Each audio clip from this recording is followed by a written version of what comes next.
Tədbiri giriş sözü ilə Gəncə Olimpiya İdman Kompleksinin sədri açdı.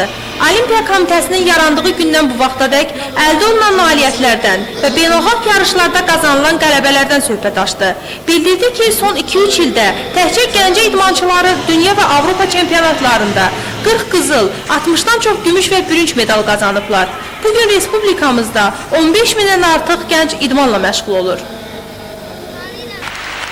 1992 yılı Oktyabr ayında yaratmış Milli Olimpiya Komitesi'nin faaliyeti dövrü büyük olmasa da az bir müddet ərzində onun kazandığı uğurlar, nailiyyətlər çok böyük olmuştur.